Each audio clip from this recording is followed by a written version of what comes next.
Financial markets పై పట్టు సాధించాలనుకునే వాళ్ళు Revanth conduct చేసే వెబినార్ కోసం ఈ నెంబర్ కి కాల్ చేయండి.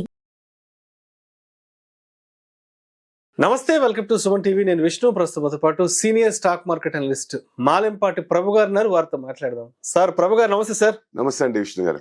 సార్ ప్రభు గారు, మళ్ళా దలాల్ స్ట్రీట్ లో అంతా సందడి నెలకొంది. దలాల్ స్ట్రీట్ అంతా కలకల్లాడుతుంది.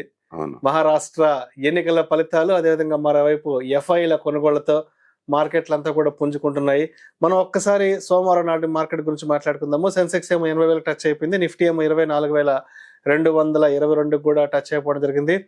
అండ్ ఎఫ్ఐల కొనుగోలు వచ్చేసి 9,948 కోట్లు, డిఐల కొనుగోలు వచ్చేసి 6,908 కోట్లు. సో మొత్తానికి మార్కెట్లకి పునర్వైభవం వచ్చేసింది అంటారా? ఇక్కడ నుంచి ఇక అప్రతిహంగా మార్కెట్లు ముందుకెళ్తాయంటారా? జనరల్గా ఏంటంటే 9,900 10,000 క్రోర్స్ నిన్న బయింగ్ ఉంది. అది ఓన్లీ థింగ్. మన FIIs mood of change important. ఈ 10,000 క్రోర్స్ పాజిటివ్ లోకి వచ్చిన నిన్న ఎంఎస్సిఏ రీబ్యాలెన్సింగ్ అయింది. దానివల్ల హెచ్డిఎఫ్సి బ్యాంక్ లో 38,000 క్రోర్స్ టర్న్ ఓవర్ అయింది. 31,000 క్రోర్స్ డెలివరీ అయింది. సో దానివల్ల ఎక్కువ ప్లస్ ఉంది. కానీ ఇది కనుక ఈ పార్ట్ తీసేస్తే 5,000 క్రోర్స్ మైనస్ ఏ ఉంటుంది టోటల్ గా చూసుకుంటే. అంటే మూడ్ ఆఫ్ ఎఫ్ఐఎస్ ఇంకా చేంజ్ కాలేదు. కాకపోతే నిన్న మనకి ప్లస్ కనపడితే మనకి అలా అనిపిస్తుంది. కానీ జనరల్ గా 26,277 హై నుంచి దాదాపుగా 3,000 పాయింట్స్ పడ్డాం.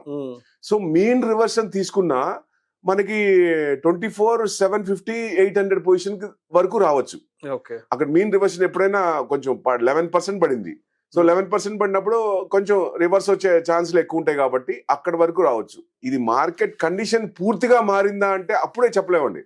వాళ్ళ మూడ్ ఇంకా చూడాలి. 1-2 days చూస్తే గానీ అర్థమవుద్ది. అంటే కంటిన్యూస్ ఇంకా సెల్ చేస్తారా? ఇవాళ మార్కెట్ మార్నింగ్ చూస్తే మీకు ప్లస్ మైనస్ ఒడిదుడుకులు ఉన్నాయి. ఇవాళ అంత ప్లస్ గా లేవు. అంటే నిన్న ఆ బ్యాలెన్సింగ్ వల్ల రీబ్యాలెన్సింగ్ వల్ల వచ్చింది కానీ మామూలుగా అంత రాలేదు. మెయిన్ మనకు చూడాల్సిందల్లా bond yield. US bond yield పెరుగుతూ ఉంది.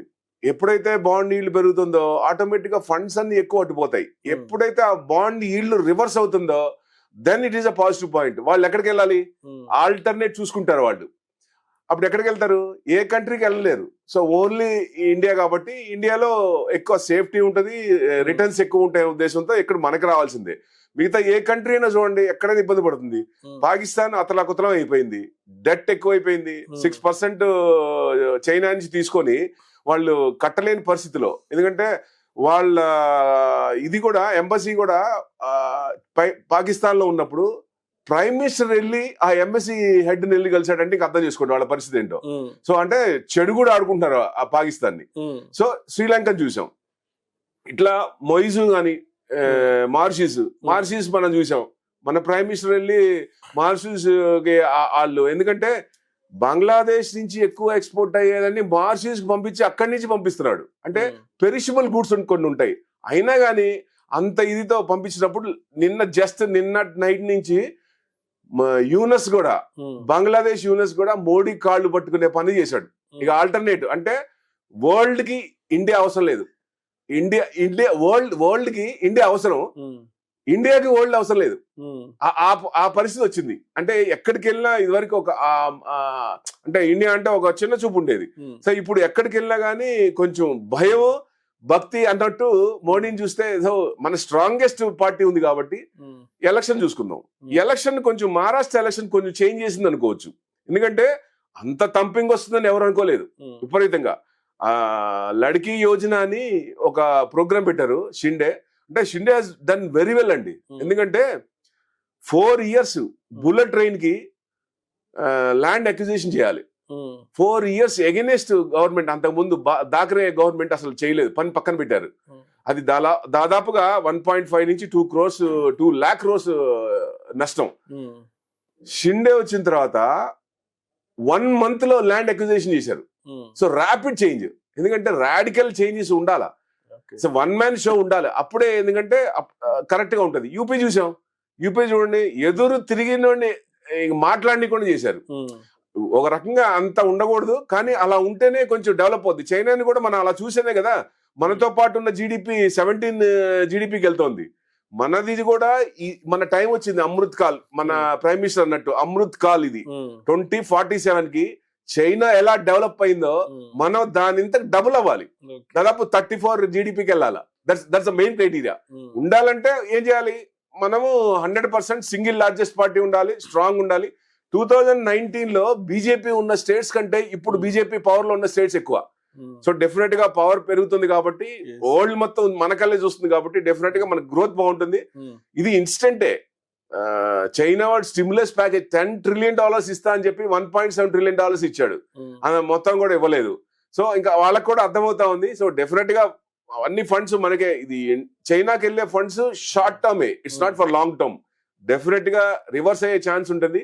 ఎందుకంటే యుఎస్ లో స్ట్రాంగ్ లీడర్ ఉంటే, ట్రంప్ వస్తే వాళ్ళకి ఇబ్బంది. డీప్ స్టేట్ గానీ చైనా గానీ వీళ్ళందరికి ఇబ్బంది. సో ఎన్ని రకాలుగా చేయాలో ఇప్పుడు చూడండి, ఆ యుద్ధాన్ని కూడా ఫ్లేర్ అప్ చేశాడు ఆయన బైడెన్. 70 days టైంలో what ever he want to do is trying to do, అది చేద్దామని చూస్తున్నాడు. అది తప్పు కదా. యాక్చువల్ గా 12th amendment లో ఒక స్టాట్యూట్ ఉంది.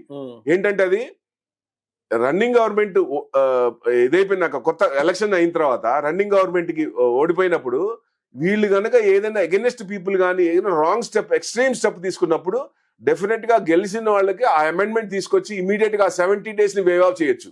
అది చేస్తే ఎంత త్వరగా చేస్తే అంత బెస్ట్. ఎందుకంటే ఇండియా, యుఎస్ కూడా మనకు కావాలి, 100% స్ట్రాంగ్ లీడర్ కావాలి, మనకు సపోర్ట్ ఉంది. చైనా గెట్ అవుట్ అన్నాడు, ఇండియా గెట్ ఇన్ అన్నాడు. డెఫినెట్ గా వాటి కోసం చూడాలి. కాబట్టి 100% మీకు నెక్స్ట్ దివాళీ టు దివాళీ చూసుకున్నా మనం 27 to 28 వచ్చే ఛాన్స్లు ఎక్కువ ఉన్నాయండి. గ్రోత్ ఓరియంటెడ్ 100% ఇండియా సైడే ఉన్నాయి. ఎమర్జింగ్ మార్కెట్స్ లో India will be the second. China తర్వాత ఇండియానే కావాలి. రైట్. సో మొత్తానికి ఇంకా మన మార్కెట్లకి ఇంకా అడ్డు లేదంటారు, అప్రతిహంగా ముందుకు సాగే అవకాశాలు ఎక్కువ స్పష్టంగా కనిపిస్తున్నాయంటారు కూడా. అంతేనండి. ఎప్పుడైనా సరే strongest party, single largest party ఉండాలి. ఇప్పుడు కూడా మనకి ఇద్దరు ఉన్నారు సపోర్ట్ చేయడానికి. ఆ ఇద్దరులో ఒకళ్ళైతే చంద్రబాబు నాయుడు గారు అయితే బయటికి రారు. సో నితీష్ కుమార్ మీదే వాళ్ళకి డౌట్. సో డెఫినెట్ గా ఆ చంద్రబాబు గారికి ఉన్న పోర్ట్ఫోలియో వాళ్ళు సరిపోతారు, అంతవరకు సరిపోతారు వాళ్ళకి. సో డౌటే లేదు. డెఫినెట్ గా మనం స్ట్రాంగ్ గా ఉన్నాం, మన కంపెనీ స్ట్రాంగ్ ఉన్నాయి, ఎర్నింగ్ స్ట్రాంగ్ ఉన్నాయి.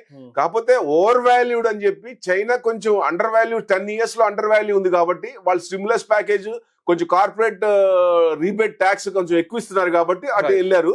బట్ ఇంకో రకంగా చూస్తే ట్రంప్ కూడా డిక్లేర్ చేశారండి, 21% కార్పొరేట్ ట్యాక్స్ తగ్గిస్తా అన్నాడు. చైనాకే వెళ్తా, యుఎస్ కూడా వెళ్తున్నాయి కొన్ని ఫండ్స్, డైవర్ట్ అవుతున్నాయి. Thank you sir, thank you so much Prabhu గారు.